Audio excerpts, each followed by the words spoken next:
Pois é, meus amigos e amigas do canal Momento Automotivo, já faz algumas semanas que o Cronos, ele apareceu, né, num flagra que foi bastante comentado na internet, né, esse flagra que pega ele ali no caminhão cegonha, sendo transportado para alguma concessionária ali da Argentina, local país onde ele chegou, essa atualização chegou primeiro. Bom, mas agora conseguimos mais imagens, né, melhores, e vamos comentar nesse vídeo a respeito desse novo facelift do Cronos 2026. Fica aqui no vídeo que a gente vai conferir isso agora.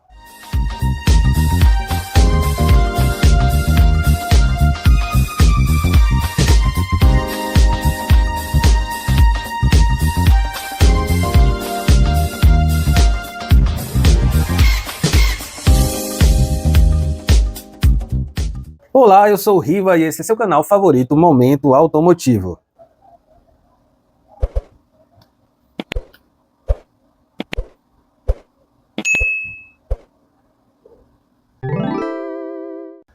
Pois é, meus amigos e amigas, o Cronos 2026 ele vem com essa atualização que basicamente se concentrou ali na parte da frente do veículo, envolvendo o para-choque, que é com aquele novo desenho com linhas mais retilíneas, em um formato mais quadrado, também com a sua grade, a sua nova grade, com aquele formato tridimensional, com aqueles quadradinhos um pouco mais à frente, outro mais atrás, que sinceramente ficou bem bacana, deu um ar de modernidade para o carro. E também o que mais chama a atenção, na verdade, em todo esse facelift, que é o seu conjunto óptico, que apesar de ter o mesmo desenho, mas na parte interna, ele agora ganhou toda a parte de iluminação em LED, incluindo também a nova assinatura com aqueles traçados pontilhados. Deixou o carro realmente bem bonito, mas a primeira observação a respeito disso é que esse novo farol, ele só equipa, pelo menos lá na Argentina, onde esse carro já está disponível no site da montadora Fiat, e lá existem 4 versões. Dentre essas 4 versões, esse farol totalmente em LED, ele só é oferecido nas 2 últimas opções, as mais caras, tá? A intermediária e a Precision, que é a topo de linha. As mais de entrada, que lá só é oferecido com câmbio manual, usa basicamente o mesmo farol de sempre. Uma outra novidade que o Cronos também acabou ganhando é a adoção de mais 2 airbags, os airbags laterais, porém, também só na versão topo de linha Precision. O banco também, quando equipado de couro, né, ele ganhou também um desenhozinho levemente diferente da versão anterior Precision, tá? E basicamente as novidades acabam por aí. Internamente, o veículo permanece com o mesmo desenho de painel, o cluster permanece com o mesmo grafismo, tá? Sendo aqueles mostradores analógicos e no meio um mostrador digital. Uma tela digital com um computadorzinho de bordo que é bem completo desde o lançamento do Cronos. É esse mesmo cluster. O console central permanece o mesmo, sem um apoio de braço, mas com os itens essenciais para o uso do dia a dia. O desenho da porta também é o mesmo, mas nas versões topo de linha, ele ganha também ali um acabamento em couro, um pouco mais na lateral e também aonde apoia os cotovelos, que é bem interessante. Porém, as versões de entrada, que possivelmente são essas que mais vendem do veículo, são acabamento totalmente em plástico, tá? Não tem nenhuma parte macia ao toque. Bom, o Cronos, ele permanece usando o motor aspirado 1.3, o Firefly, de 4 cilindros. Esse motor é bem moderno, tá? E ele tem bons números para a sua pretensão, né? Para a sua categoria. Ele tem 107 cavalos com etanol e 98 cavalos com a gasolina. Respectivamente de quilos de torque, ele tem 13,6 kg de torque com etanol e 13,1 na gasolina.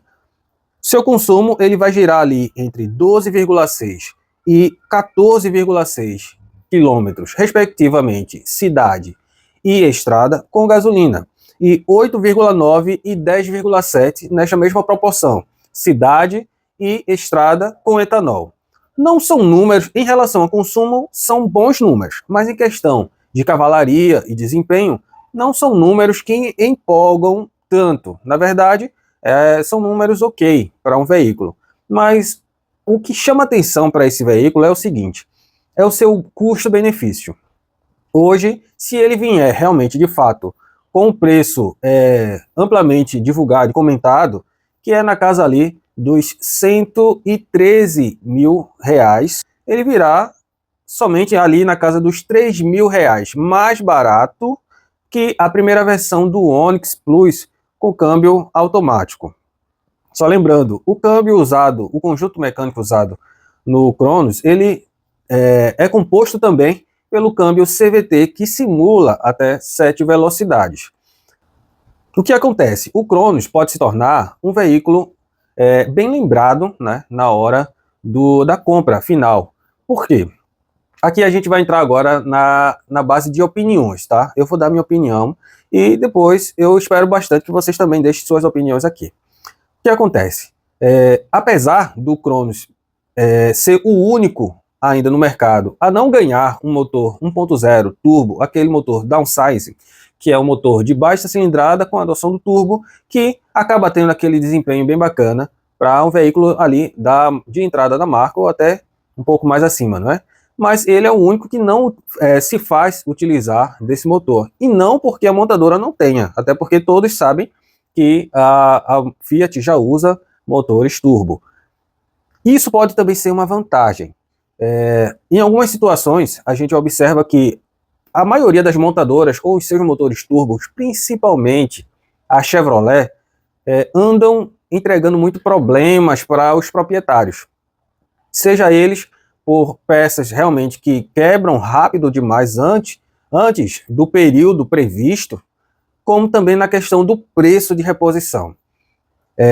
Muitos de vocês talvez já saibam que eu sou proprietário de um Onix 1.0 aspirado, mas com os motores 3 cilindros e aquela famosa correia banhada a óleo. Recentemente eu precisei fazer a troca dessa correia e o preço não ficou nada barato. Vocês podem conferir isso nesse vídeo aqui que está no card, ou também eu vou deixar o link aqui na descrição. Mas a questão é essa, o preço realmente ficou bastante elevado para um veículo dessa categoria. Se comparado com o seu irmão maior, o Cruze, é muito mais fácil, ou talvez melhor de manter um Cruze do que um Onix. Historicamente, voltando para o Cronos, o motor Firefly, que está no mercado desde 2017, inaugurou ali com o Fiat Uno, todos os motores têm algum probleminha, mas o Firefly, ele não existe nenhum problema crônico e constante. Ou seja, é um motor que dificilmente você vai ter problema com ele. E o que acontece? Brasileiro, por mais que goste de atualidade, mas uma das coisas que o brasileiro dá mais valor é a confiabilidade mecânica.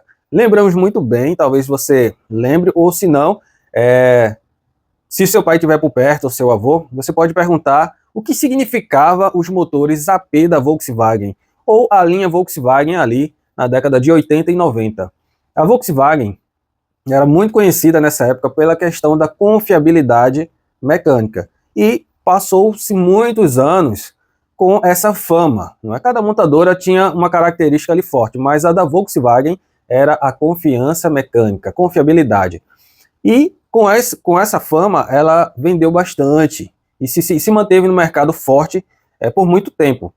Hoje, as duas montadoras representam muito bem esse tipo de sentimento para o brasileiro. É a Honda e a Toyota. Não à toa que os veículos dela, dessas duas marcas, nem sempre trazem tantas novidades tecnológicas, mas sempre se manteve fiel à sua característica principal, que é a confiabilidade mecânica. E por conta disso, muita gente deseja ter um carro dessa marca ou pretende comprar. O único problema é que, por conta disso, os valores, né, desses veículos não são baixos. O Cronos, encaixado nessa categoria de sedã de entrada, ele tem essas boas características. Ele tem um motor que já está no mercado há um bom tempo, que não tem grandes históricos de defeitos crônicos. O Cronos também já passou por algumas fases ruins, por má decisão da montadora. Ele já teve motores 1.8, o mesmo que equipava o Jeep Renegade, a Fiat Toro, e teve motores também não ruins, mas pouco dimensionado para o porte do veículo, que era 1.0, 3 cilindros Firefly. Esse motor era só suficiente para deslocar esse carro, mas não era tão interessante assim. O melhor motor, o mais adequado para esse carro, até o momento disponível para ele, é o 1.3. Ele caberia sim, com certeza, muito proprietário de Cronos gostaria de ver ele equipado com o motor turbo, mas até o momento não parece que a Fiat tem essa intenção. Então, o melhor motor até agora, razoavelmente, em questão de razão, é o 1.3 Firefly, em conjunto com o câmbio CVT. Antes, com o motor 1.8, ele já usou o câmbio de 6 velocidades automático tradicional e também aquele famoso câmbio automatizado Dual Logic, que não pegou bem em nenhum modelo que utilizou esse tipo de câmbio. Em comparação com o Onix, eu acredito que o Cronos seja uma compra mais racional, pois ele entrega tudo o que um veículo precisa, né? Um sedã de entrada precisa entregar em relação ao conforto. Um porta-malas que é bem grande, 525 litros, um bom espaço interno, uma boa lista de equipamentos, apesar de somente entregar nas versões de entrada os 2 airbags obrigatórios por lei, mas ele é um carro bem completinho e com um bom nível de conforto. O Cronos, na minha opinião, 2026, pode ser um carro interessante para você, principalmente aquelas pessoas que pretendem comprar um veículo zero para trabalho, um veículo para trabalho do dia a dia, aquele carro para você rodar bastante. Bom, mas é isso que eu penso do Cronos 2026 e agora eu quero saber a opinião de cada um. O que vocês acham do Cronos 2026? Estão com expectativa de vê-lo chegar aqui no Brasil e desembarcar? Enfim, qual é a expectativa de vocês em relação a esse veículo? Deixe aqui nos comentários. Muito obrigado por ficar até aqui, aguardo vocês no próximo vídeo aqui do canal Momento Automotivo. Até mais!